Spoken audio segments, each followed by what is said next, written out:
ఓ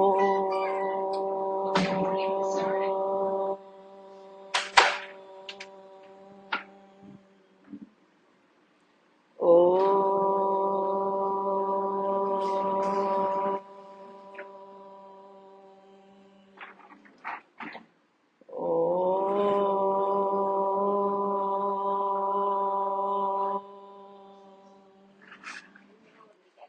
శుక్లాంబరధరం విష్ణుం శశివర్ణం చతుర్భుజం ప్రసన్నవదనం ధ్యాయేత్ సర్వవిఘ్నోపశాంతయే. ఓం గురుర్బ్రహ్మా గురోర్విష్ణుః గురుర్దేవో మహేశ్వరః గురు సాక్షాత్ పరబ్రహ్మ తస్మై శ్రీ గురవే నమః. అరుణాచల శివ అరుణాచల అరుణాచల శివ అరుణాచల అరుణాచల శివ అరుణాచల శివ అరుణాచల శివ అరుణాచల అరుణాచల శివ అరుణాచల శివ అరుణాచల శివ అరుణాచల అరుణాచల శివ అరుణాచల శివ అరుణాచల శివ అరుణాచల.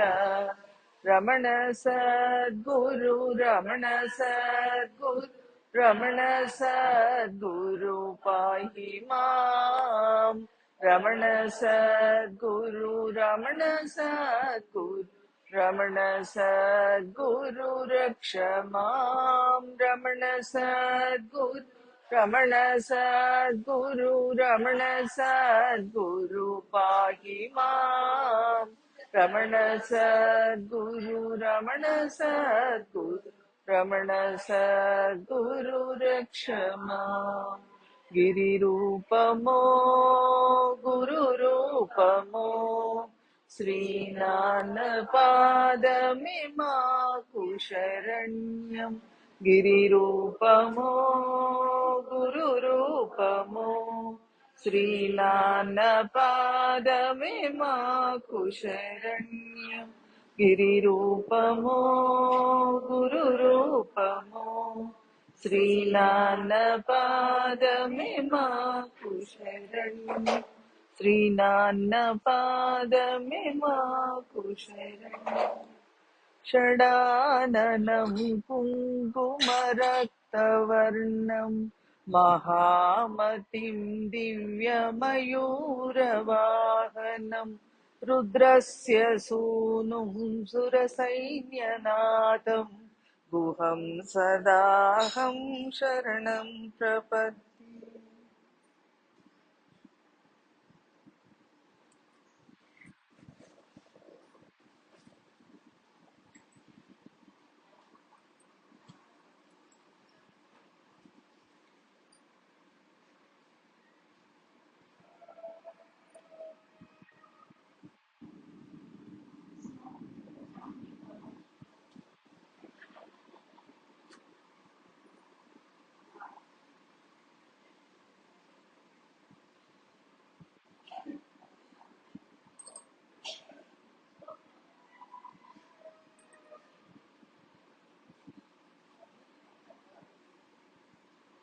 ఇక్కడ భగవాన్ని భక్తుడు ప్రశ్నిస్తున్నారండి.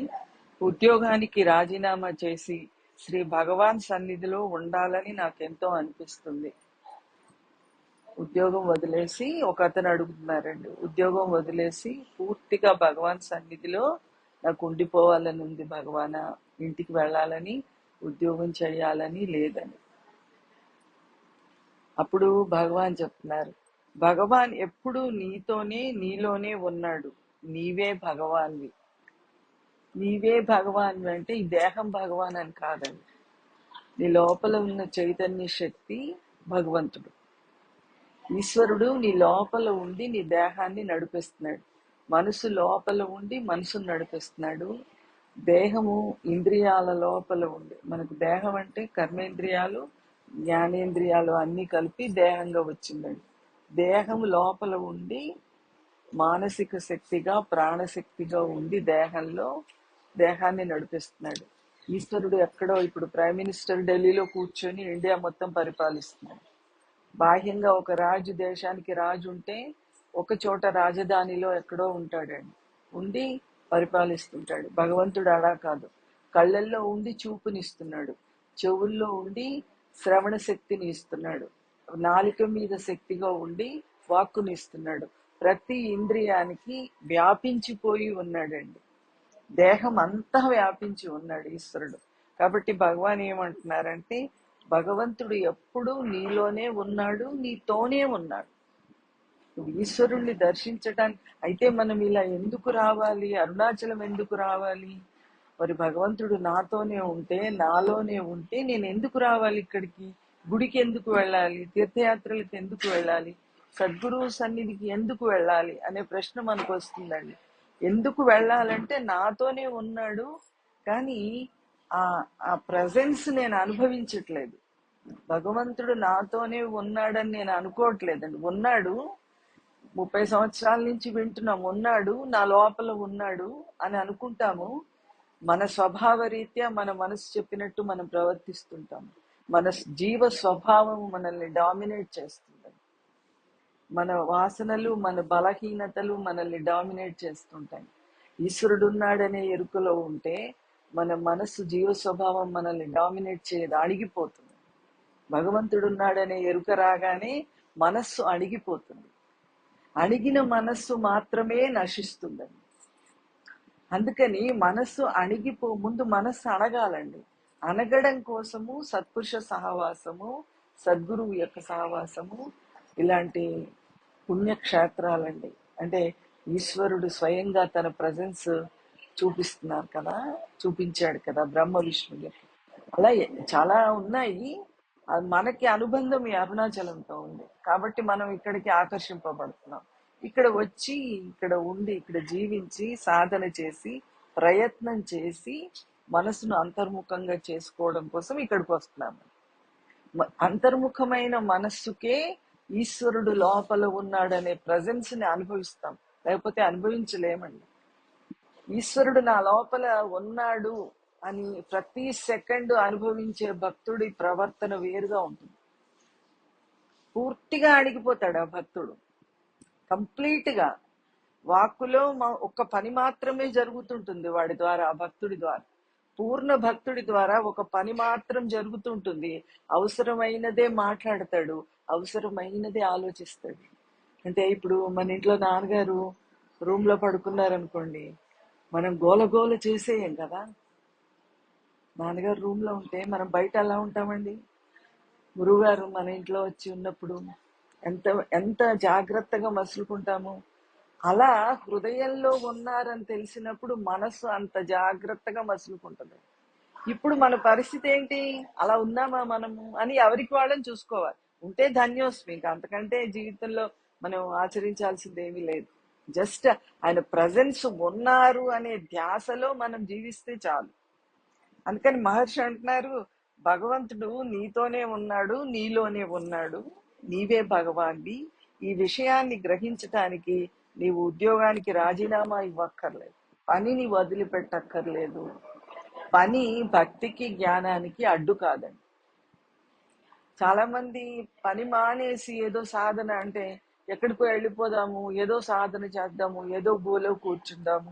లేక ఇంట్లో కూడా అండి, పని ఇష్టం లేకపోతే మనసు ఏం చేస్తుంది అంటే, నేను ధ్యానం చేసుకోవాలి కదా, నేను సాధన చేసుకోవాలి కదా, పని మానేద్దాం ముందంటదండి మైండ్.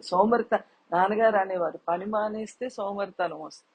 కాబట్టి భగవంతుణ్ణి పొందడానికి నీ జీవితాన్ని నువ్వు ఎలా మలుచుకోవాలో ఈశ్వరుడు ఆల్రెడీ అమ్మ గర్భంలో ఉన్నప్పుడే, జీవితం ఇన్ ద సెన్స్ దేహగతమైన జీవితము, అమ్మ గర్భంలో ఉన్నప్పుడే ఎలా నీ కర్మ ఫలితము నువ్వు అనుభవిస్తే భగవంతుడికి గురువుకు దగ్గర అవుతావో అలా రాసేసాడు మనకి.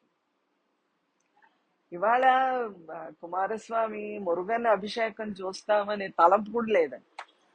మరి చూపించాడు కదా, ఎంత వైభవం అండి. నేనైతే మొట్టమొదటిసారి చూశాను. ఇంక జీవితానికి సరిపడా అది మనసులో ఆ దృశ్యము నిలిచిపోయిందండి మురుగన్ది. అంటే అది చూడడం వల్ల ఎంతో మనకు పవిత్రత ఇవ్వాలనుకున్నాడు చూపించటం వల్ల. కొంతమంది భగవాన్ దగ్గరికి వెళ్ళారు, కొంతమంది గిరి ప్రదక్షిణకి వెళ్ళారు. ఎవరికి ఏ పని ద్వారా ఈశ్వరుడికి దగ్గర అవుతారో, అంటే వాళ్ళు పూర్వజన్మ చేసిన కర్మ ఫలితాన్ని బట్టి అది రాసేసాడు భగవంతుడు. ఆ టైంకి అది జరిగిపోతుందండి. దాని గురించి భగవాన్ ఏమంటున్నారంటే, నువ్వు నాకు దగ్గర అవ్వడం కోసం నీ పని మానక్కర్లేదు. చేతిలో ఉన్న పని మానేయకు, ఉద్యోగాన్ని మానేయకు, ఇల్లు విడిచిపెట్టనక్కర్లేదు.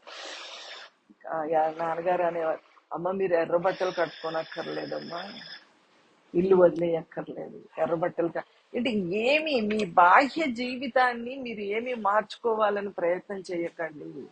ఇంకొకటండి, ఎప్పుడు మనకి ఘర్షణ ఎప్పుడు వస్తుందంటే, మన ప్రారంధానికి మన మనస్సు ఎదురీదాలని ప్రయత్నం చేస్తే ఘర్షణ వస్తుందండి.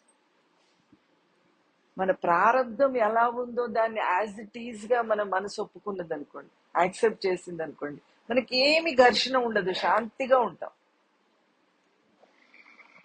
ఏదో ఒకటి రాసి పెడతారు కదా మన ప్రారంధంలో. రాసి పెట్టినప్పుడు ఇంట్లో వాళ్ళ నోరో లేక బయట వాళ్ళ నోరో ఉపయోగించుకోనో లేకపోతే మన మనస్సును ఉపయోగించో తలంపుల ద్వారానో భగవంతుడు దాన్ని నడిపిస్తూ ఉంటాడండి. అది అలా ఉండడం మనకి ఇష్టం ఉండదు, మనకి ఇంకోలా ఉండాలనిపిస్తుంది. ఇదే మాయ అండి. ఎప్పటికప్పుడు వర్తమానాన్ని స్వీకరించకుండా ఉన్నది ఉన్నట్టుగా, ఇది కాకుండా ఇంకేం చేద్దామనే ఆలోచన వస్తుందండి. సో ప్రారంధాన్ని మన మనస్సు యాక్సెప్ట్ చేయకపోయినా, ఒప్పుకోకపోయినా అదే జరిగి తీరుతుందండి. ఈశ్వరుడు అరుణ నువ్వు ఈ రోజు ఇలా ఉంటావా అని అడగడండి, నువ్వు ఇక్కడ కూర్చుంటావా అని అడగడు, ఇలా ఉంటావా అని అడగడు, అలా ఉంచేస్తాడు. అది భగవంతుడు అంటే. ఎందుకంటే ఇది సొత్తు ఎవరిది? ఈశ్వరుడు. ఇప్పుడు ఈ ఫోన్ మిమ్మల్ని అడిగి నేను ఇక్కడ పెట్టుకోవాలా అని పెట్టుకోలేదు కదండి, పెట్టుకున్నాను అంతే. ఎందుకంటే సొత్తు నాది. మీరు కూడా ఎందుకు పెట్టుకున్నారని అడగరు, బుద్ధిమంతులు కాబట్టి. ఎందుకంటే మీకు తెలుసు ఫోన్ ఓనరు అరుణే కాబట్టి అరుణ ఇష్టం వచ్చినట్టు పెట్టుకున్నారు.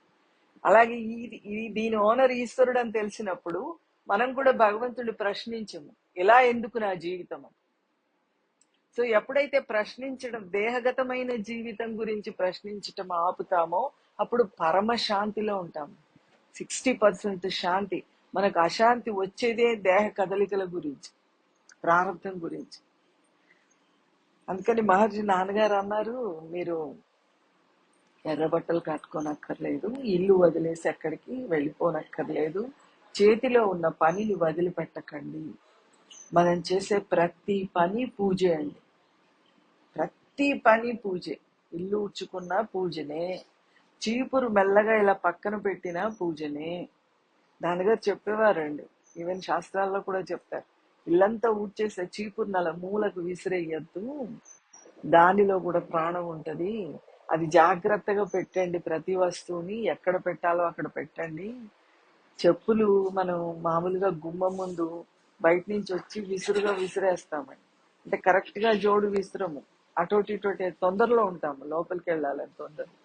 అలా కనుక ఎవరైనా చెప్పులు వదిలేస్తే అవి వెళ్ళి భగవంతుడితో చెప్పుకుంటాయి, నన్ను గౌరవించట్లేదు.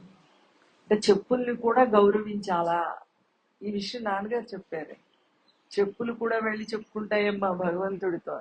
అంటే చెప్పుల్ని కూడా మేము గౌరవించాలా అంటే, చెప్పులు కూడా ఈశ్వరుడు సృష్టించిన వస్తువే, ఈశ్వరుడిలో భాగమే. అంటే మనం ఎంత సున్నితంగా జీవించాలి జీవితాన్ని. ఎవ్రీ సెకండ్ లోపల భగవంతుణ్ణి అనుభవించటం కోసమే ఇక్కడికి వచ్చామండి. ఈ సాధనలన్నీ ఎందుకంటే ఈశ్వరుణ్ణి హృదయంలో ఎక్కడ ఉన్నా, దేహం ప్రారంభ ప్రకారం ఎక్కడో ఓ చోట ఉంటుందండి. అది ఆయుష్ ఉన్నది ఇంతకాలం, మరణం వచ్చేంత వరకు ఎక్కడో ఆకాశం కింద భూమి మీద ఉంటుంది. అది అరుణాచలమా, హైదరాబాదా, జిన్నూరా, భీమవరమా, వదిలే, ఎక్కడో ఒక చోట ఉంటుంది. ఎక్కడన్నా ఉండని బాడీ ఆ చేతిలో ఉన్న పనిని పరమ శాంతిగా అండి చెయ్యగలిగితే ప్రతి పని పూజే. ప్రతి వాక్కు స్తోత్రమే. మాట్లాడే ప్రతి వాక్కు స్తోత్రమే అండి. మన నోటి నుంచి వచ్చే ప్రతి శబ్దము ఈశ్వరుడికి స్తోత్రమే. కాకపోతే ప్రేమగా మాట్లాడాలి, ఇతరులను నొప్పించకుండా మాట్లాడాలి. ఈ వాక్కు ఇతరులను నొప్పిస్తుందని మనకు ముందే తెలిస్తే అది మాట్లాడకపోవడం మంచిది. మరి వాళ్ళకి ఎలా తెలుస్తుంది మేము తప్పు చేశామని మనం చెప్పాలి కదా అని అంటే వాళ్ళకి తెలుస్తుందండి. ఈశ్వరుడు తెలుపుతాడు. మన మౌనమే వాళ్ళని కరెక్ట్ చేస్తుందండి. చాలా స్పీడ్గా వాళ్ళు కుదురుకుంటారు మన మౌనంగా ఉండి. మనం మాట చెబితే మారరు, మనం మౌనంగా ఉండి ఎదుటి వ్యక్తిని చాలా స్పీడ్గా మార్చేయచ్చు. కాబట్టి ప్రతిదీ పూజే. మనం లేచినప్పటి నుండి చేసే ప్రతి పని పూజలో భాగమే. కుటుంబ సంబంధాలను సంపదను విడిచిపెట్టడం కాదు. సన్యాసం అంటే పై పై బట్టలను, కుటుంబ సంబంధాలను, సంపదను విడిచిపెట్టడం కాదు. సన్యసించటం అంటే వాంఛలను, మమకారాన్ని వెడవటము. సన్యసించటం అంటే వాంఛను అంటే కోరిక అండి. వాంఛ అంటే కోరిక. కోరిక ఎందుకు వస్తుందంటే ఇష్టాలను బట్టి ఇలా ఉండాలి, ఇది కట్టుకోవాలి, ఇది తినాలి, ఇది తినను, ఇది కట్టుకోను, ఇలా ఉండను. ఒక్క సెకండ్, మన అందరం గృహస్థులం కదండి. సింపుల్ చిట్కా ఏంటంటే మన ఇంట్లో భర్త ఉంటారు, పిల్లలు ఉంటారు. మాకైతే ఇప్పుడు పిల్లలు పెద్దోళ్ళు అయిపోయారు. పిల్లలు ఉంటారు, అత్త మామలు ఉంటారు, తల్లిదండ్రులు, ఎవరి ప్రారంభంలో ఎవరు ఉంటే మన చుట్టూ వాళ్ళు ఉంటారు కదా. వాళ్ళకు సరెండర్ అయి జీవిస్తే చాలండి. మనం వాళ్లకు శరణాగతి చెందితే చాలు. వాళ్ళ నోటి ద్వారా పలికేది ఈశ్వరుడు అని గుర్తిస్తే మనకి భగవంతుడు అంటే ఏంటో అనుభవంలో తెలుస్తుందమ్మా. వాళ్ళని వ్యక్తులుగా చూడకుండా ఈశ్వరుడు నేను అందరిలో ఉన్నాను అన్నాడు కదా. అందరిలో ఉంటే మరి మన ఇంట్లో వాళ్ళలో కూడా ఉన్నాడు కదా. ఇక్కడికి వస్తే చాలా బాగుంటాం బుద్ధిమంతులాగా. ఎందుకంటే ఎవరు ఏమన్నారు, అందరూ ప్రేమ పడతారు కదా. భక్తులు కదా, అందరూ ప్రేమ పడతారు. ఎవరు ఏమన్నారు, ఇంటికి వెళ్ళాక తెలుస్తుంది మన మనస్సు మనం ఎలా ప్రవర్తిస్తున్నాం. ఇంట్లోనే మనం అందరికి, ఇంట్లో వ్యక్తులకి ఈశ్వరుడు అంటే మన ఇష్టాన్ని పక్కన పెట్టేసి, నాన్నగారు 3 సంవత్సరాలు హైదరాబాద్కి రాలేదమ్మా, లాస్ట్ లో 3 years రాలేదు. అనారోగ్యము కారణాలు, వేరే కారణాలు వల్ల. సో రాకపోతే 3 years లో నేను 2-3 సార్లు వెళ్లే అవకాశం వచ్చిందంట. ఇంట్లో వాళ్ళు వెళ్ళనియలేదు, వద్దనేవారు. కారణాలు ఏమంటే ఎళ్లకు, నిన్ను నాన్నగారు హృదయంలో చూసుకోమన్నారు కదా, అస్తమానం జిన్నుకి ఎందుకు అనేవారు. అంటే మనం వెళ్ళిపోతే వాళ్ళకి ఇబ్బందులు వస్తాయి కదా, భోజనానికి ఇబ్బంది, చూసుకోవడానికి ఇబ్బంది, ఏదో వాళ్ళకి అది ఇబ్బంది పడడం ఇష్టం ఉండదు. సో వద్దనేవాళ్ళు. వద్దంటే ఖచ్చితంగా వాళ్ళ ద్వారా పలికేది భగవంతుడే. నా ఇష్టాన్ని, నాకు దుఃఖం వచ్చేదండి. ఎందుకంటే మనకి ఏది వద్దన్నా మానేస్తాము, కానీ నాన్నగారి దగ్గరికి వెళ్ళకు అంటే మనసు ఒప్పుకోదండి, ఒప్పుకోదు అస్సలు. అయినా కూడా అండి ఆ నీళ్లు కళ్ళలో తిరుగుతుంటే ఎవరికి చెప్పుకోవాలి నా తండ్రి, నీకు తప్పించి. బహుశా నువ్వు నాకు వచ్చే ప్రారంధాన్ని రాయలేదేమో, నాకు ఎంత ఇష్టం లోపల ఉందనేది నీకు తెలుసు. నీ సమక్షంలోకి వచ్చి వాలిపోవాలి, కానీ నాకు వచ్చే ప్రారంధం లేదు, వీళ్ళు ఒప్పుకోవట్లేదు. అయినా నువ్వు నాకు కావాలి. అలా నిన్ను నేను అనుభవించాలి. అలా నా గురువు సన్నిధిని నేను అనుభవించాలి. అలా నేను నిన్ను వదులుకోవడానికి ఇష్టం లేదు, నాకు కావాలి నువ్వు అంటే. అప్పుడు నాకు లోపల హృదయంలో అత్యంత సమీపంలో ఉన్నాననే విషయం ఆయన నాకు అనుభవంలో చూపించేవారు. ఆ టైంలో నువ్వు నా కోసం ప్రయాణాలు చేయాల్సిన అవసరం లేదు, నీకు కావాల్సింది శాంతి. గురువు అంటే శాంతి, గురువు అంటే సుఖము, గురువు అంటే ఆనందం, గురువు అంటే ఎరుక, గురువు అంటే ప్రేమ. ఈ లక్షణాలను మనం అనుభవించగలగాలి. ఇంట్లో వాళ్ళ మీద కోపం రాకుండా, నన్ను మానేయమన్నారని కోపం రాకుండా, ఇది ఈశ్వరుడి వాక్కు అని గ్రహిస్తే అది భక్తి యొక్క పరాకాష్ట. భక్తి ఉన్నట్టు మనకి గుర్తు, మనం భక్తి మార్గంలో ఉన్నామని గుర్తమ్మా. ఊరికే వినడం కాదు, విన్నది మనం అనుభవించాలి. వండుకుంటున్నాము, అదంతా తీసి చెత్త కుప్పలో పడేస్తున్నాం, ఏం లాభం? ఆకలి తీరుతుందా? మనకు ఒంటికి కావలసిన బలం వస్తుందా? మరి కష్టపడుతున్నాం కదా, వండుకుంటున్నాం కదా, ఖర్చు పెడుతున్నాం కదా, మనం అలా చెయ్యం కదా, గిన్నెలు గిన్నెలు వండేసి డస్ట్బిన్ లో పడేయం కదా.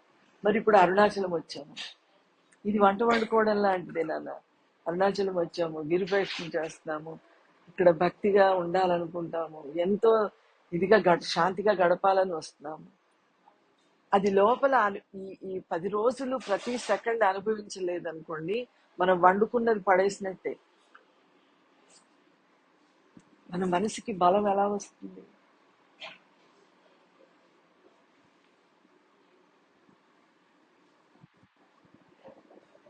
మమకారాన్ని విడువు, వాంఛలను విడువు. కోరిక ఒక్క వాక్యం అర్థమైతే చాలండి. నాన్నగారు చెప్పింది ఏదన్నా ఒక్క మాట మనకు అర్థమైతే, మనస్సు ఇలా గాలి లేని చోట దీపం ఎలా ఉంటుందో మనస్సు అలా ఉంటుంది. మనం వింటున్నాము, అర్థమైనట్టే ఉంటుంది. మనసుకి పక్షపాత బుద్ధి ఉంటుందని చెప్పేవారు నాన్నగారు. దేహానికి పక్షవాతం ఎలాగో మనిషి మనస్సుకు పక్షపాతం అంటే, పక్షపాతం అంటే ఒక పక్కకు ఒరిగిపోవడం అమ్మ. పక్షపాతం అంటే ఎక్కువ ఇష్టపడడం. ఇప్పుడు ఇద్దరు ఉన్నారు అనుకోండి, నాకు ఒకళ్ళు ఎక్కువ ఇష్టం అనుకోండి, నా చేతిలో ఉన్న వస్తువు వాళ్ళ చేతిలోకి వెళ్ళిపోతుంది. అది పక్షపాతం. చాలా మంది మనుషులు పక్షపాతం చూపిస్తారని ఈ పదం వాడుతుంటారు, పక్షపాతం. మనసుకి పక్షపాతం బుద్ధి ఉంటుందని అంటే, ఎక్కువ సుఖం ఎక్కడ దొరికితే అక్కడ మన కష్టం లేకుండానే అటువైపు వెళ్ళిపోద్దమ్మా మనసు. మనము ఎక్కువ సాధన చేసి దాన్ని బలవంతం చేసి పంపించక్కర్లేదు. దానికి అర్థం అవ్వాలి, నాకు ఇక్కడ ఎక్కువ సుఖం ఉంది అనే విషయం అర్థమవుతే అటు వెళ్ళిపోతుంది. అయితే మనము గురువు చెప్పిన వాక్కుల్ని మన మనసుకు మనం చెప్పుకొని, మనసుకు ఆధారంగా భగవంతుడు ఈశ్వరుడు లోపల ఉన్నాడు, మనస్సులోనే ఉన్నాడు అనే విషయం దానికి అర్థమయ్యేటట్టు చెప్తే, ఎక్కువ కష్టపడకుండా, ఎక్కువ సాధనలు అవసరం లేకుండా, మనకు చెమట పట్టకుండా. నాన్నగారు అనేవారు, మీ మొహానికి వేసుకున్న పౌడర్ నలిగిపోకుండా మీ జ్ఞానం వచ్చేస్తుంది. గురువు అబద్ధం చెప్పడు కదండి. ఆ ఈ దీనికి భగవాన్ చెప్తారు, జరగవలసినది జరిగే తీరును, జరగరానిది ఎవరు ఎంత ప్రయత్నించినను జరగనే జరగదు, ఇది నిశ్చయము. ఇది మనకు అందరికీ పూర్తిగా అర్థమైందా? ఎవరికి వాళ్ళమే క్వశ్చన్ వేసుకోవాలి. ఇక్కడ ఇన్విజిలేటర్ పరీక్ష రాయించేవారు ఎవరంటే భగవంతుడు హృదయంలో ఉన్నాడు. ఆయన సరి చేస్తుంటాడు కానీ ఏమి చెప్పడు. పాస్ అయ్యామా, ఫెయిల్ అయ్యామా, సక్సెస్ అయ్యామా ఏమి చెప్పడు. ఆయన మౌనంగా ఉంటాడు. కాబట్టి మనల్ని మనమే పరీక్షించుకోవాలి. జరగవలసినది జరిగే తీరు, దేహగతమైన కర్మ ఎక్కడ ఈ ఈ టైంలో ఈ కుర్చీలో ఇక్కడ కూర్చోవాలని రాసి పెట్టుందని చెప్పారండి భగవాన్ నాన్నగారు. దేహానికి సంబంధించినంత వరకు పూర్తిగా నిర్ణయింపబడి ఉంది. ఆ నిర్ణయింపబడిన దానికి సంబంధించిన తలంపులు నేను ఇస్తాను నీకు టైం వచ్చినప్పుడు. భగవాన్ దగ్గరికి అందరు ఇలా కూర్చొని ఉంటారండి. భగవాన్ భక్తులు కూర్చొని ఉంటే భగవాన్ అంటారు, ఇప్పుడు ఒక ఫారినర్ వస్తారు, వస్తే మీరందరూ అక్కడ ఆశ్రమంలో ఉన్నవాళ్ళు మీరు భోంచేయమని అడుగుతారు. అంటే మన జయ లాంటి వాళ్ళు ఎవరు ఉంటారు కదా, వాళ్ళతో చెప్తుంటారు భగవాన్, మీరు భోంచేయమని. జయ అందరిని అడుగుతారు కదండి, వచ్చిన వాళ్ళని, అమ్మ మీరు భోంచేశారా, భోంచేశారు. అలాగా మీరు ఒక భక్తుడిని పార్ట్నర్ని వచ్చాక భోంచెయ్యండి అని మీరు అడుగుతారు. ఆయన నేను భోంచెయ్యను అంటారు. అప్పుడు మీరు ఆయన్ని పాలు తాగుతారా అని అడుగుతారు. ఆయన పాలు పుచ్చుకుంటారు, పాలు ఇస్తారు మీరు అని చెప్తారండి. చెప్పిన తర్వాత ఇప్పుడు 5 నిమిషాల తర్వాత జరిగే సంఘటన ముందు భగవాన్ చెప్పేస్తారు. చెప్పేస్తే వీళ్ళు భోంచెయ్యరు అని భగవాన్ ముందు చెప్పారు కదా, మరి అడగడం మానేయచ్చు కదండి. భోంచెయ్యమని అడగడం మానేయచ్చు కదా. మానేయరండి, ఆ వాక్కు ప్రారంభంలో ఉంది వాళ్ళకి. ఆ మాట కూడా భగవాన్ చెప్పారు, మీరు అడుగుతారు అని కూడా చెప్పారు, ఆయన భోంచెయ్యరు అని కూడా చెప్పారు. వాళ్ళు అడుగుతారు అలాగే, మీరు భోంచెయ్యండి అని అంటే మేము భోంచెయ్యని అంటారు ఆయన. అప్పుడు వాళ్ళకి మీరు పాలు తాగండి అంటారు, ఆయన పాలు పుచ్చుకుంటారు. అలాగా ప్రతి సంఘటన. అది కాదు, అందరు ఇక్కడ ఎన్ని తలకాయలు ఉన్నాయో అంతమంది దేహానికి సంబంధించిన ప్రతిదీ నిర్ణయించబడే ఉంది. ముందు చెప్పరు. ముందు చెప్పినా ప్రారంధంలో ఉంటే ఆగం మనం. ఇప్పుడు ఇప్పుడు భగవాన్ చెప్పారు కదా ఆయన తినరు అని, మరి ఎందుకు అడిగారండి? అయినా అడిగారు. కాబట్టి దేహాన్ని గురించి ఆలోచించటం మానేయండి. మన రోజువారీ జీవితంలో మన దేహ కదలికల గురించే మనం ఎక్కువ ఆలోచిస్తామండి. 90% టైం దాని గురించే ఆలోచిస్తాం. ఎవరి దేహం గురించి వాళ్ళు ఆలోచిస్తాం. మనం అనుకుంటాము భర్త కోసం పిల్లల కోసం జీవిస్తున్నామని. కాదు, దీనికోసం జీవిస్తున్నాం మనం. దీన్ని ఎవరన్నా ఏమన్నా అంటే వాళ్ళని ఎదుర్కొంటాం. వాళ్ళ అవసరం లేదు మనకి. దీనిని పొగిడితేనే మనకి చుట్టాలు, మన భర్త, పిల్లలు, తల్లి, తండ్రి, అత్త, మామ.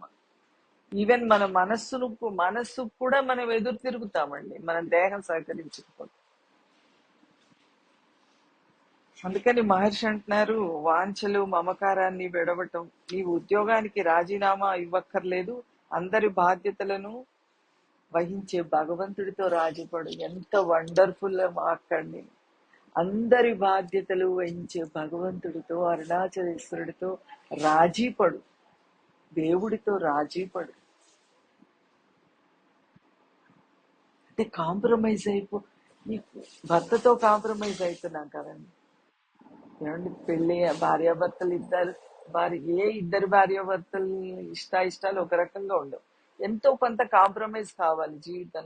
పిల్లలతో కాంప్రమైజ్ అవుతావు, భర్తతో కాంప్రమైజ్ అవుతావు, అందరితో, నీ స్నేహితులతో స్నేహితుల స్వభావాలు కూడా ఇద్దరు ఒకే రకంగా ఉండవు కదా, వాళ్ళతో కాంప్రమైజ్ అవుతావు. ఈశ్వరుడితో కాంప్రమైజ్. పైగా ఈశ్వరుడు అందరికంటే అత్యంత సన్నిహితంగా ఉండి హృదయంలో అందరికంటే ఎక్కువ ప్రేమించేవాడు. రాధ, కృష్ణుడు చెప్తాడు, రాధ మీ నాన్నకి ఇష్టమైన పెళ్లి చేసుకో అని. ఒక్క మాట మాట్లాడదండి. పుట్టినప్పటి నుంచి కృష్ణుడిని తప్పితే ఊహలో ఇంకొక పురుషుడు రాధకు తెలియదు. అలాంటి రాధ కృష్ణుడు చెబితే మాట్లాడకుండా పెళ్లి చేసేసుకుంటుందండి. అది ప్రేమ అండి, అది రాజీ పడటం అండి. ఏమాత్రం తన ఇష్టం అంటూ తనకు రాధకు జీవితం అంతా లేదండి రాధలో. రాధ చాలా కష్టాలు పడింది దేహగతంగా. కష్టాలని ఆవిడ అనుకోలేదు. మనకి రాధ గురించి చదివినప్పుడు విన్నప్పుడు మనకు అనిపిస్తుంది కష్టం అని, కానీ రాధ ఎప్పుడు కష్టం అనుకోలేదు. ఎందుకు అనిపించలేదు రాధ కంటే? కృష్ణుడి యొక్క ప్రజెన్స్ ఎప్పుడు రాధ అనుభవిస్తూ ఉండేది, ఇస్తుండేవాడండి కృష్ణుడు ఎక్కడున్నా. ఎప్పుడు ఒక్క సెకండ్ కూడా రాధకి నా కృష్ణుడు నాతో లేడని అనిపించలేదు. మరి మనము మన హృదయంలో ఉన్న భగవంతుడిని కనుక అనుభవిస్తుంటే మనకి దేహం జీవితం కష్టం అనిపించదమ్మా. ఆ మనసు అలా పాల మీద నీళ్లు చల్లితే అలా పొంగు చల్లారిపోతుందో మన మనసు అలా భగవంతుడిలో అణిగిపోతుంది.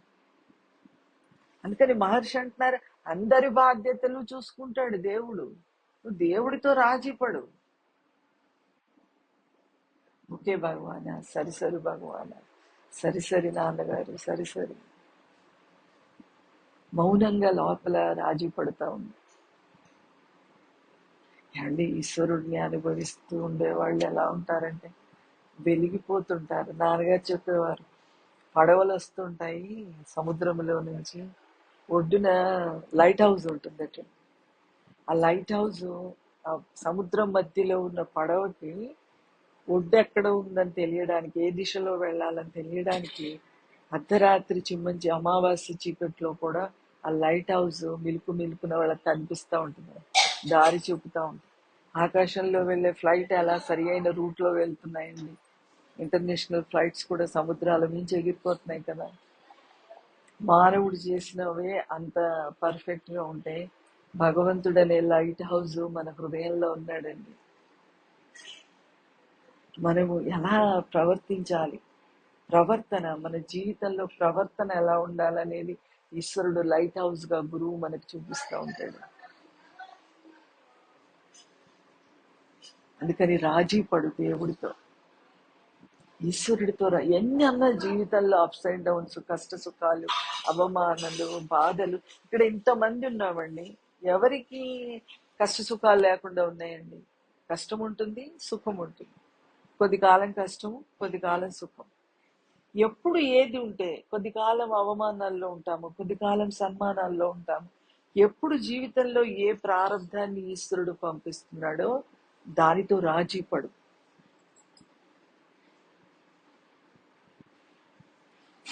సరి పూర్వజన్మ కర్మ ఫలితం వల్లే ఇప్పుడు నాకు ఇది వచ్చింది, ఇది నేను చేసుకున్నదే నాకు తిరిగి ఇస్తున్నాడు ఈశ్వరుడు, సంతోషంగా స్వీకరిస్తాను తండ్రి అని రాజీపడు. అనారోగ్యం వస్తుంది, కంగారు పడకు, రాజీపడు. Okay okay.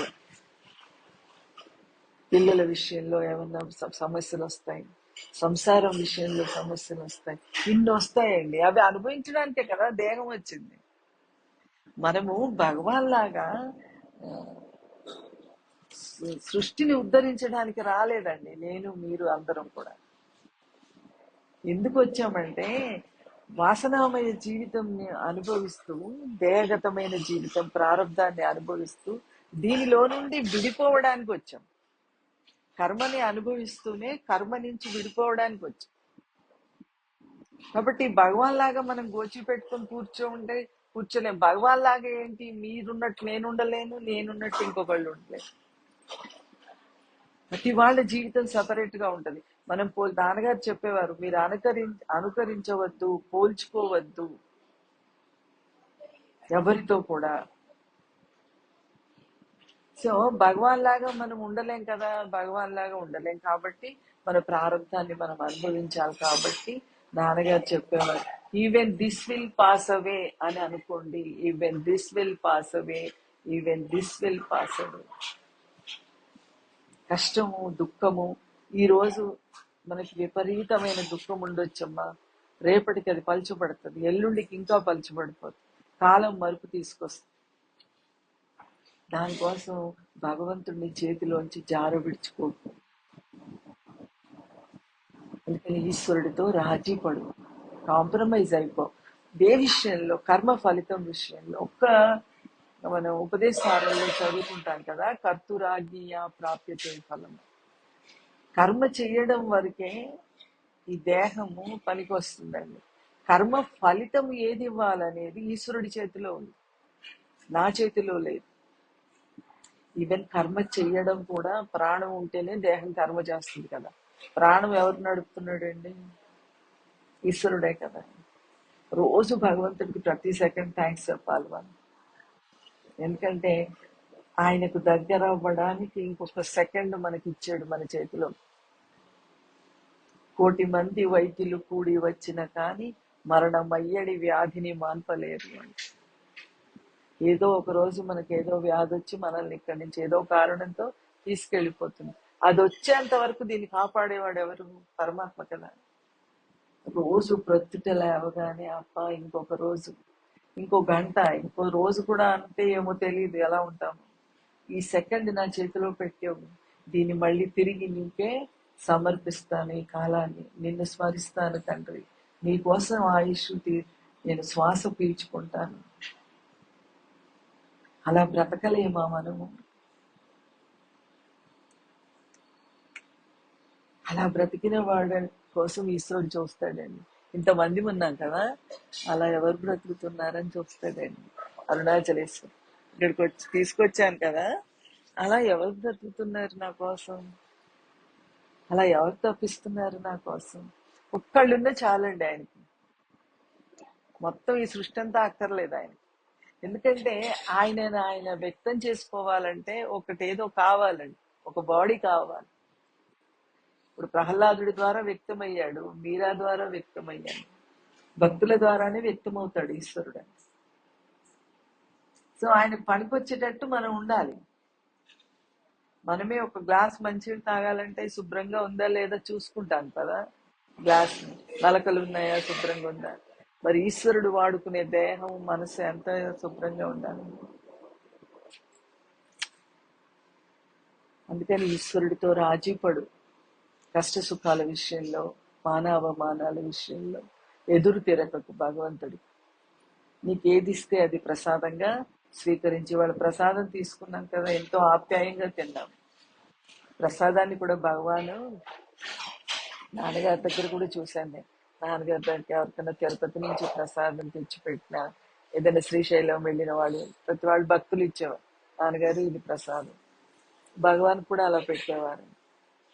అమ్మ పంపించింది, అప్ప పంపించింది, పంపించాడు అని కళ్ళలో గిరగిరా నీళ్లు తిరిగిపోయేవాడు. ఆ ప్రసాదం చేతిలోకి టచ్ అవ్వగానే కళ్ళలోకి నీళ్లు వచ్చేసేవాడు. అంత ఆర్ద్రతగా ఆ ప్రసాదాన్ని స్వీకరించేవారు. ఉన్నది ఒక్కటే అని చెప్పే భగవాన్, అద్వైత బోధ చేసిన భగవాన్, బాహ్యంగా భగవంతుడిని, తండ్రిని, తల్లిని, ఈశ్వరుణ్ణి అనుభవించేవాడు, లోపల అనుభవించేవాడు. పరిపూర్ణత అంటే అలా ఉంటుంది.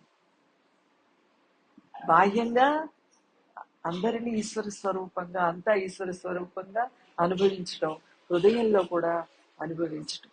పూర్ణమైపోతాడమ్మా భక్తుడు. అలా ప్రసాద బుద్ధితో స్వీకరించు. నీకు వచ్చే పరిస్థితుల్ని ప్రసాద బుద్ధితో స్వీకరించు.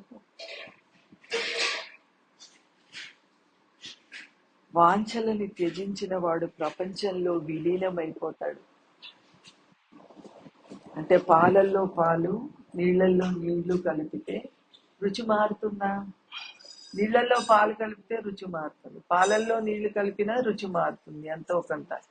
కానీ పాలల్లో పాలు, నీళ్లలో నీళ్లు కలిపితే ఏవి రుచి మారవు కదా. అలాగా వాంఛలను త్యజించిన వాడు ప్రపంచంలో విలీనమైపోతాడు. ఎలాగా? ఇప్పుడు ఎంతో కొంత అండి విశాలత్వం వస్తుంది. నాన్నగారు భగవాను దగ్గర మేము వెళ్తే నాన్నగారు, ప్రతి భక్తురాలికి నాన్నగారు నన్ను అందరికంటే ఎక్కువ ప్రేమిస్తారు అనిపించేది. ప్రతి వాళ్ళకి అనిపించేది నన్నే నాన్నగారు ప్రేమిస్తున్నారు, నన్నే ఎక్కువ ప్రేమిస్తారు. ఎందుకంటే ఆయన అందరి హృదయాల్లో ఉన్న సద్వస్తువుగా ఉన్నారు కాబట్టి. అది విలీనం అయిపోవడం.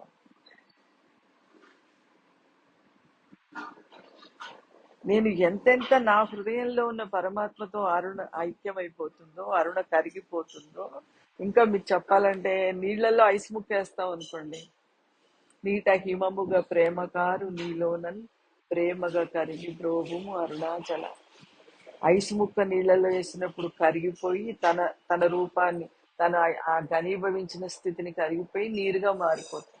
అలాగే అరుణ ముందు భగవాన్లో, నాన్నగారిలో కరిగిపోతే, ఆయన వాక్కులో, ఆయన రూపంలో, ఆయన నామాన్ని స్మరిస్తూ గురువు ఉనికిలో అరుణ కరిగిపోతే మీ అందరి హృదయాల్లో అరుణ పట్ల ప్రేమ వచ్చేస్తుంది. నన్ను అందరూ ప్రేమించాలనుకుంటే ఎవరు ప్రేమించరమ్మా, ఎవ్వరు ప్రేమించరు. అనుకోని ఆశిస్తే ఎవరు ప్రేమించరు. ముందు ఇక్కడ అరుణ ఖాళీ అయిపోతే అరుణని అందరూ ఇష్టపడతారు, ప్రేమిస్తారు. ఎందుకంటే మీ అందరిలో ఉన్న సత్య వస్తువుగా మారిపోతాం ఎవరమైనా కూడా. మనుషుల్ని ప్రేమతో, మౌనంతో, ఈశ్వర తత్వంతో గెలుచుకోగలం, కానీ వాళ్ళని మనం వాక్కులతో గెలుచుకోలేము.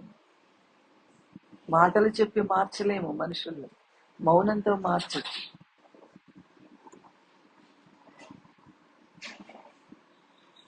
వాంఛలని త్యజించిన వాడు ప్రపంచంలో విలీనమైపోతాడు.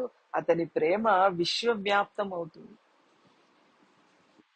అంటే ఒక నా వాళ్ళు, నాది అనే దానికి పరిమితం కాకుండా అందరి గురించి ఆలోచన మొదలవుతుంది, ప్రతి వాళ్ళ గురించి.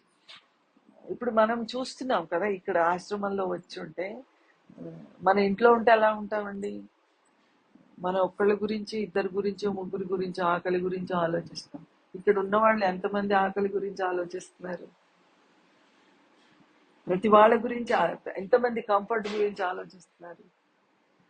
అంటే వాళ్ళు వ్యాప్తం అయినారు కదా. ఎందుకు జయం మన కోసం వచ్చి ఇక్కడ పనిచేయాలండి? ఎందుకు వసుంధర ఉండాలి? ఎందుకు జయంతి పనిచేయాలి? ఎందుకు చెయ్యాలి? మనం అనుకుంటామండి వాళ్ళ ప్రారంభం అది అని. చాలా దోషం అండి ఆ మాట్లాడడం. వాళ్ళు పూర్వజన్మలో, అంటే జయ అంటే ఇక్కడ ఎదురుగా కనిపిస్తున్నారు కాబట్టి, కొంతమంది విశాలత్వంతో పనిచేస్తుంటారు. ఒక జయే కాదు, వసుంధరే కాదు, మనకు చాలా మంది కనిపిస్తారు, ఎంతో మంది సేవ చేస్తూ కనిపిస్తారు కదా విశాలత్వంతో. వాళ్ళు ఎందుకు చేస్తున్నారు అలాగా?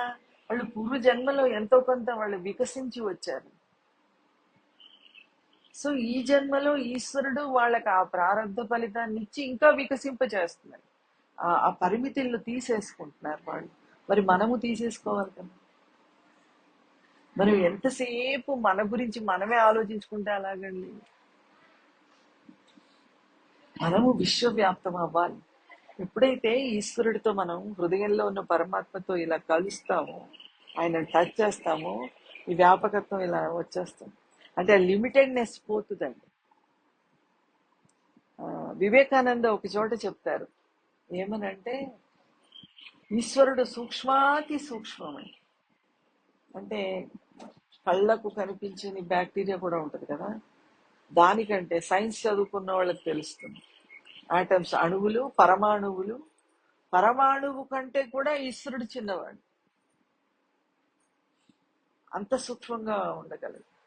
అతి స్థూలంగా కూడా ఉండగలడు సైజ్ లో కూడా. అంటే మనకిప్పుడు ఎంత సృష్టి తెలుస్తుందిరా, అరుణాచలం, కాశీ, అమెరికా, లండన్, ఎవరెవరు ఎక్కడి స్థలాలకు వెళ్ళామో అవి తెలుస్తుంది. కానీ మనకు తెలియని సృష్టి ఎంత ఉంది, మనకు అది ఊహలోకి వస్తుందా? రాదు. కానీ పరమాత్మ, ఈ సృష్టి పరబ్రహ్మం, నాన్నగారు ఒకసారి చెప్పారు, మొత్తం ఎన్ని లోకాలు ఉన్నాయో 16 లోకాలు అని చెప్తారు. ఆ 16 లోకాలు పరబ్రహ్మములో ఒక మూలన ఉన్నాయి. అంత వ్యాపకత్వం ఉంది. సో మనం కూడా ఈ పరిమితత్వాన్ని, ఆ వివేకానంద అన్నట్టుగా, అతి ఏది నాది కాదు, నేను లేను, నాది కాదు అని సూక్ష్మాతి సూక్ష్మమైపో. దేని పట్ల కూడా నీ యజమానత్వాన్ని పెట్టుకోకు, అన్ని వదిలే. ఈవెన్ ఇది ఇంక్లూడింగ్ ఇది కూడా. ముందు ఇది వదిలేస్తే అన్ని వదిలేస్తాం. యజమానత్వం వదిలేయంటే ఇల్లు సవరించుకోకని కాదండి. మమకారం పెట్టుకోకు, నాదేనే మమకారం. ఇప్పుడు ఇక్కడ ఈ టేబుల్కి ఏమన్నా అవుతుందండి, ఈ మైక్ ఏమన్నా అవుతుంది, నేను ఏడవని. నా ఫోన్ కింద పడితే నాకు దుఃఖం వస్తుంది. ఇది నాది అని అనుకుంటున్నాను కాబట్టి. మీ ఫోన్ కింద పడితే నాకు దుఃఖం రాదు. అలాగే సూక్ష్మాతి సూక్ష్మం అవ్వడం అంటే నీ యొక్క యజమానత్వాన్ని పూర్తిగా వదులుకో, సూక్ష్మమైపోతావు. లేదా సృష్టి అంతా నాదేగా భావించు. నా వస్తువుని ఎలా ప్రేమిస్తానో మీ వస్తువును కూడా అలా ప్రేమించగలను. నన్ను నేను ఎలా ప్రేమించుకుంటానో మిమ్మల్ని కూడా అలా ప్రేమించగలను. అది స్థూలమైపోవడం. సూక్ష్మమైపోవడం అంటే, ఇంకో రకంగా చెప్పాలంటే, సూక్ష్మం అవ్వడం అంటే పూర్తి జ్ఞానము, స్థూలం అవ్వడం అంటే పూర్ణ భక్తి. ఈ రెండు అవసరమే. నాన్నగారు అనేవారు, భక్తి లేకుండా, భక్తి జ్ఞానానికి మాటమ్మ, మనకు భక్తి లేకుండా జ్ఞానం జ్ఞానం జ్ఞానం అంటే డ్రైగా ఉంటాము, ఆ జ్ఞానం నిల్చోదు. భక్తిలో నుండి వచ్చిన జ్ఞానం మాత్రమే, అంటే పూర్తిగా భగవంతుణ్ణి అర్థం చేసుకుంటేనే కానీ మనం సృష్టిని ప్రేమించలేమండి. భగవంతుడు అర్థం కాకపోతే ప్రేమ కుదరదు మనకి. మనకి ఇప్పుడు అంత విశాలత్వం ఎందుకు రావట్లేదంటే, అర్థం అవుతుంది కానీ ఎంత అర్థం అవ్వాలో అంత అర్థం అవ్వట్లేదు. కానీ అందరికీ సాధ్యమే, అర్థం చేసుకోవడం సాధ్యమే. ఎందుకంటే ఈశ్వరుడు మీకు దొరకాలంటే ఎవరి సాయం అక్కర్లేదు. మీ హృదయంలో ఒక్క సద్గురు సహాయం ఉంటే చాలు. నాన్నగారు అనేవారు, ఎల్లమ్మ, పుల్లమ్మ, సుబ్బమ్మ సహాయ సహకారాలు అక్కర్లేదు. ఎవరిలో దగ్గరికి వెళ్ళి దేహి అని నువ్వు ప్రార్థించక్కర్లేదు. నీ హృదయంలో ఈశ్వరుడు స్వయంగా వెలుగుతున్నాడు, గురువు వెలుగుతున్నాడు, నిన్ను చూస్తున్నాడు, నీ జీవన విధానాన్ని చూస్తున్నాడు. నువ్వు ఆయన చెప్పినట్టు జీవిస్తే అందరికంటే ముందు మనమే తరించబడతామని కృష్ణ భగవానుడు గీతలో చెప్పాడు. నిన్నే, నువ్వెంత పాపాత్ముడు అయినప్పటికీ, నీకెన్ని వాసనలు, ఎన్ని అలవాట్లు, ఎన్ని బలహీనతలు ఉన్నప్పటికీ నిన్ను ముందు తరింపజేస్తాను. కానీ నన్ను గుర్తించాలి.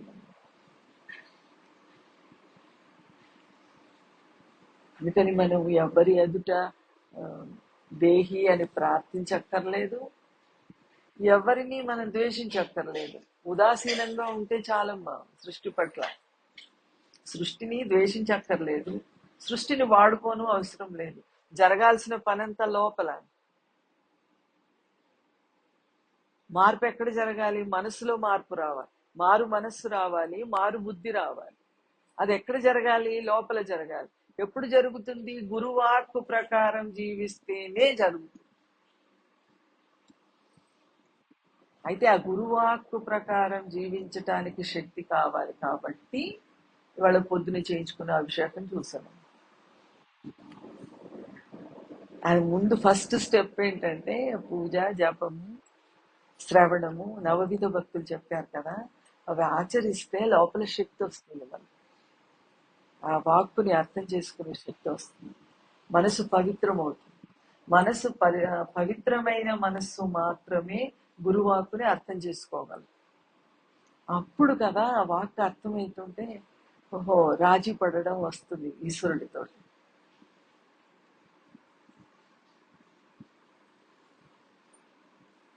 అట్లా విస్తరించే ప్రేమ, అనురాగము నిజమైన భగవన్ భక్తుడి చిహ్నాలు. విస్తరించే ప్రేమ, అనురాగం ఎవరిని చూసినా అండి. నాతో ఇవాళ జయ ఒక మాట అన్నారు. ఆ మాట నాకు ఎంత నచ్చిందో అండి. లేచి ముద్దు పెట్టుకోవాలనిపించింది. నేను అప్పుడప్పుడు కొంతమందిని అలా ముద్దు పెట్టుకుంటాను. అదంటే అది ఇముడ్చుకోలేక. అంటే ఎవరన్నా మనకి ఎదుటి వాళ్ళలో మన మానవ నైజం కదా, మనకి వాళ్ళు ఏమన్నా తప్పుగా ప్రవర్తిస్తున్నారు అని అనిపిస్తే క్షమించి ఆశీర్వదించాలి. అది వాళ్ళ వాసన కదా. మరి ఇంతమందిని భరిస్తున్నారు కదండి. మనకు ఒక ఒక వ్యక్తి పక్కన ఉంటేనే మనలో ఉన్న దోషం తెలియదు, వాళ్ళలో ఉన్న దోషం తెలుస్తుంది. అజ్ఞానం ఏంటంటే మనలో దోషం మనకు కనిపించదండి, వాళ్ళలో దోషం కనిపిస్తుంది. కానీ ఏమన్నారంటే అరుణ, ఆ, మన బిడ్డల్లాంటి వాళ్ళు అనిపిస్తుంది మనకి. మన బిడ్డల్ని మనం క్షమించి ఆశీర్వదిస్తున్నాం కదా, వాళ్ళలో దోషాలు చూడం కదా మనం. అంటే ఎంత ప్రేమ ఉండి ఉండాలండి. మనం ఒక వ్యక్తిని భరించాలంటే మనకి ఎంత ప్రేమ ఉండాలి ఆ వ్యక్తి పట్ల. ఎవరమైనా, మీరైనా నేనైనా. ప్రేమ, అనురాగము నిజమైన భగవద్భక్తుడి చిహ్నాలట, గుర్తులు. నిజమైన భక్తుడు అవునా కాదా అంటే ప్రేమించగలిగే శక్తి ఉండాలి. ప్రేమ అంటే ఏంటి తెలుసా అండి? ప్రేమ అంటే ఏదో పండిగడము, ఏదో షేర్ చేయడం. ప్రేమ అంటే అది కాదు. నా బలహీనతని భరించి నన్ను యాక్సెప్ట్ చేస్తే అది ప్రేమ అండి. నాలో దోషం మీకు కనిపిస్తున్నప్పుడు కూడా, ఇప్పుడు ఇంత సత్సంగాలు చెప్తారు, ఇక్కడి నుంచి లేచిన తర్వాత ఇప్పుడు 10 రోజులు కలిసి ఉంటాం కదా, ఏదన్నా నాలో కనిపించవచ్చు మీకు. ఎందుకంటే జీవుడు జీవ లక్షణాలు కదా. గమ్మున ఏదన్నా కనిపించవచ్చు. కనిపించినా పాపం ఆవిడ పవిత్రం అవ్వడానికి అరుణాచలం వచ్చి ప్రయత్నం చేసుకుంటున్నారు కదా, ఈశ్వరుడు ఆవిడని అలా ఆడిస్తున్నాడు. మార్చేవాడు కూడా పరమాత్మే. నా వారు కదా, అరుణ కదా, నా స్నేహితురాలు కదా అని నన్ను క్షమించి మీరు ఆదరిస్తే అది ప్రేమ. మీరు బయట వెళ్ళిపోయి ఆవిడ సత్సంగాలు చెప్తారండి, ఆవిడ ఏంటి ఇలా ప్రవర్తించారని నా గురించి మీరు బయట ప్రచారం చేసి లేక ఇంకొకరితో మాట్లాడారనుకోండి, నాకు తెలియదు కానీ మీ హృదయంలో ఉన్న పరమాత్మ చూస్తుంటాడు కదా. ఓహో ఇది అరుణని ప్రేమించలేకపోతుంది అంటే ఇంకా దీనికి నేను దగ్గర అవ్వడానికి టైం ఉందనుకుంటాడండి దేవుడు. ఏ ఒక్కరి పట్ల మనం అలా ప్రవర్తించినా కూడా. సో నిజమైన భక్తుడు ఎవరంటే కండిషన్ లెస్ గా సృష్టిని ప్రేమించేవాడు. నన్ను ద్వేషించే వాళ్ళని కూడా నేను ప్రేమించగలిగితే అది భక్తుడి యొక్క తత్వం. అందుకే తుకారాము భార్య సంతకెళ్ళి కొనుక్కురమ్మని పిల్లలకి, ఏదైనా పిల్లల ఆకలితో పస్తులు ఉంటారండి, కొన్ని వస్తువులు ఇచ్చి ఇది సంతకెళ్ళి అమ్ముకొనిరా, సాయంత్రం వచ్చేటప్పుడు కొన్ని సేరు బియ్యం తీసుకురా అంటదండి. ఇంట్లో మంచినీళ్ళు తప్పించి ఏమి ఉండవు. తుకారాం ఆ వస్తువులు పెట్టుకొని సంతలో కూర్చుంటాడు, విఠలుడి నామం చేసుకొని కూర్చుంటే ఒక అతను వచ్చి చెల్లని రూపాయలు తీసుకొస్తాడండి తుకారాం దగ్గర. వీడు పిచ్చుడు, వీడు భక్తుడు, వీడు ఏమి చూసుకోడు, ఇచ్చేస్తాడు, విఠలుడి ధ్యాసలో ఉన్నాడు కదా ఇచ్చేస్తాడని ఆ చెల్లని రూపాయలు ఇస్తాడండి తుకారాం. తుకారాంకి తెలుసు ఈ రూపాయి చల్లదని. అసలు చూడండి అండి భక్తుడి లక్షణం ఎలా ఉండదు. తుకారాంకి తెలుసు ఆ రూపాయి చల్లదని, కానీ తుకారాం ఏం చేస్తాడంటే ఈ రూపాయి నేను తీసుకోకపోతే వీడు ఇంకో చోట ఇంకొకడిని ఆ, మాయ చేస్తాడు, మోసం చేస్తాడు. ఎవడినో మోసం చేస్తాడు ఈ సృష్టిలో. పాపం వాడు మోసపోయే బదులు నేనే మోసపోతాను. ఏమండి ఎలాంటి పరిస్థితిలో అండి, ఇంట్లో పిల్లలకి అన్నం లేదండి, భార్య అన్నం తినకుండా ఎదురు చూస్తుంది.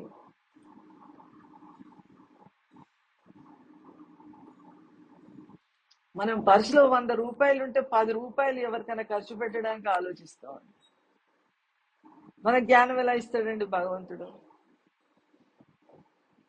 100 ఉన్నప్పుడు 10 ఖర్చు పెట్టొచ్చండి. 100 నీకోసమే పెట్టుకోవాలా? ఆయనకి ఏమీ లేదు కదా తుకారాంకి, కానీ ఏమున్నాడు, విఠలుడు ఉన్నాడు.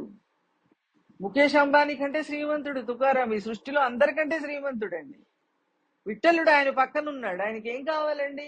విమానం వచ్చేసింది ఆయన. మనకు ఆ 100 మిగులుతాయి పర్సులో ఇంకా.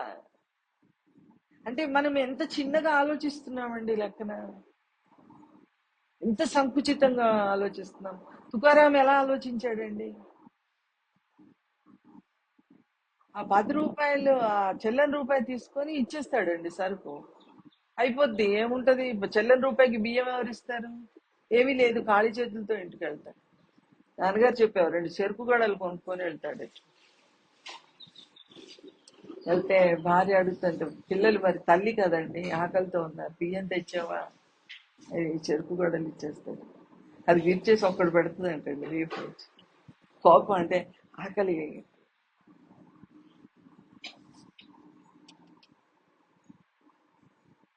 ఆ ప్రేమ ఉన్న భక్తుడు అలా ఉంటాడండి. పూర్తిగా స్వార్థం ఉండిపోతుంది భక్తుడిలో.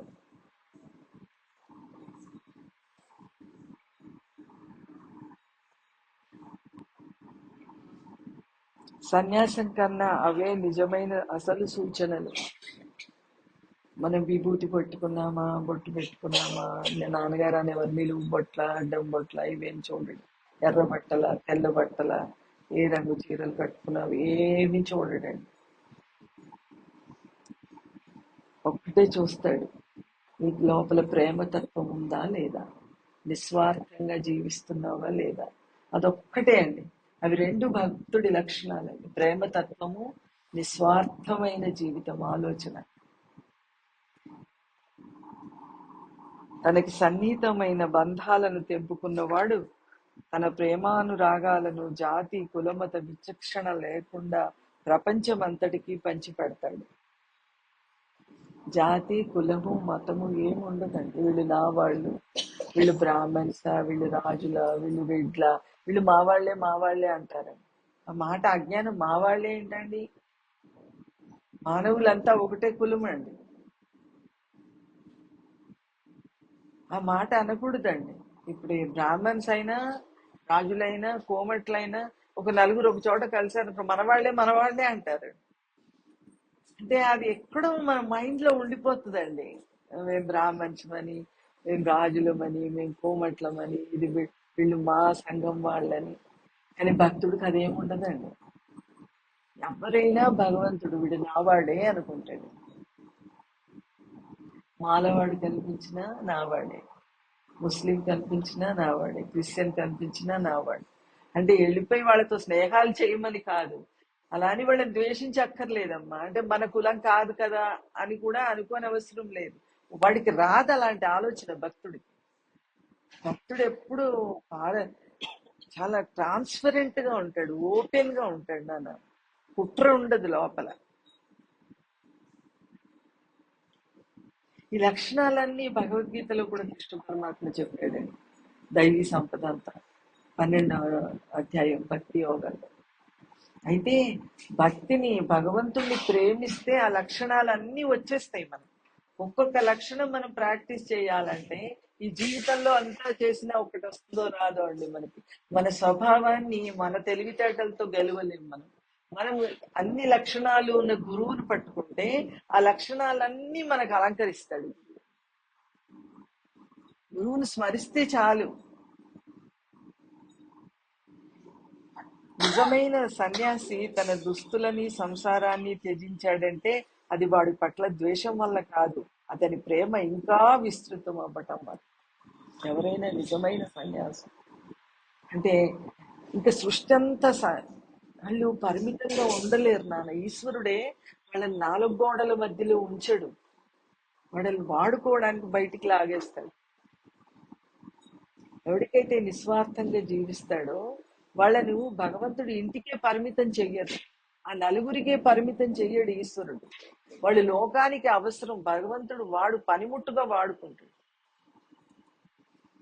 వాడుకుంటాడు కాబట్టి వాళ్ళని బయటికి తీసుకొస్తాడు కాబట్టి వాళ్ళు సృష్టి ధర్మాన్ని, ఇప్పుడు శంకరాచార్యుల వారు ఉన్నారు, భగవాన్ ఉన్నారు, రామకృష్ణులు ఉన్నారు, సాయిబాబా ఉన్నారు. వీళ్ళు సృష్టికి పనికొచ్చడానికి వచ్చిన మహాత్ములు. వాళ్ళని పరిమితం ఎలా చేస్తాడు భగవంతుడు? వాళ్ళని బయటికి లాగుతాడు. భగవాన్ని లాగేశారు కదా, రామకృష్ణుని లాగారు కదా ఇంట్లో, లోకానికి వ్యక్తం చేస్తాడు. ఇక్కడ మధురాతి మధురమైన ఆనంద స్థితి పొందొచ్చు మీరు. జీవిత చక్రము కర్మచక్రం నుంచి మీకు బయటికి రావచ్చు అనేది తెలపడానికి ఆ మహాత్ముల్ని, అలా భక్తుల్ని బయటికి లాగుతారు ఈశ్వరుడు. అందుకని భగవాన్ చెప్తున్నారు, కొంతమంది ఇంటిని దుస్తుల్ని అలా ఎర్ర బట్టలు కట్టుకున్నట్టుగా మనకు బయటికి కనిపించిన మహాత్ములు ఉంటారు, ఈశ్వరుడు వాడుకోవడానికి వాళ్ళని బయటికి తీసుకొస్తాడు. అలాంటి వాళ్ళు సంసారాన్ని త్యజిస్తే మనం తప్పు పట్టక్కర్లేదు. అంటే భగవాన్ అడిగేవారు, మీరు ఇల్లు వదిలేసి వచ్చారు కదా, మేమెందుకు వదిలేయకూడదు? భగవాన్ అన్నారు, నేను వదిలేసినప్పుడు వదిలేయాలా వద్దా అని ఆలోచించి రాలేదు, అలా ఎండుటాకు గాలి కొట్టుకొచ్చినట్టుగా ఇక్కడ వచ్చి అరుణాచలంలో పడిపోయాను నేను.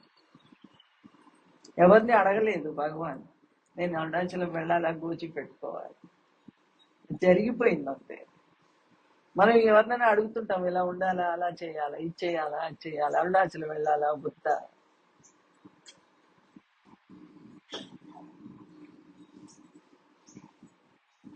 ప్రేమ ఇంకా విస్తృతం అవ్వటం వల్ల ఈ విస్తరణ సంభవించగానే ఇంటి నుంచి పారిపోతానన్న భావం ఉండదు. బాగా పండిన పండు చెట్టు నుంచి రాలిపోయినట్టు అదే అనిపిస్తుంది. అప్పటి వరకు ఇంటిని, ఉద్యోగాన్ని విడిచిపెట్టడం మూర్ఖత్వం. భగవాన్ అంటారు, బాగా పండిన పండు చెట్టు నుంచి రాలిపోతుంది, న్యాచురల్ గా రాలిపోతుంది. నాన్నగారు శాస్త్రంలో కూడా చెప్పారండి, దోస తీగ ఉంటుంది కదా, భూమినే పాకుతుంటది కదా, ఆ దోసకాయ బాగా పండిపోయింది అనుకోండి, దాన్ని ఎవ్వరు కొయ్యక్కర్లేదు, అది ఇలా కాడ నుంచి విడిపోతుందట పండిపోయిన దోసకాయ. అలాగా మనం కూడా భక్తిలో పండిపోతే గురువాక్కును ఆచరిస్తూ ఎలా పండిపోతామంటే, గురువు రూపము, గురువు నామము, గురువాక్కు, ఈ మూడు ప్రొద్దున లేచినప్పటి నుండి సాయంత్రం వరకు మన లోపల తిరుగుతూనే ఉండాలి మనసు. ఇవి మనసులో తిప్పుకోవడానికి పని అడ్డు కాదు. మనం ఎంత పని చేసినా అడ్డు కాదండి, అలసిపోము. నాన్నగారు పైగా చెప్పేవారు, కర్తృత్వ భావన లేకుండా భగవంతుడు చేస్తున్నాడనే ధ్యాసలో పని చేస్తే ఏమి అలసిపోము. అప్పుడే స్నానం చేసి వస్తే ఎంత ఫ్రెష్ గా ఉంటామో మన బాడీ మైండ్ అంత ఫ్రెష్ గా ఉంటుంది.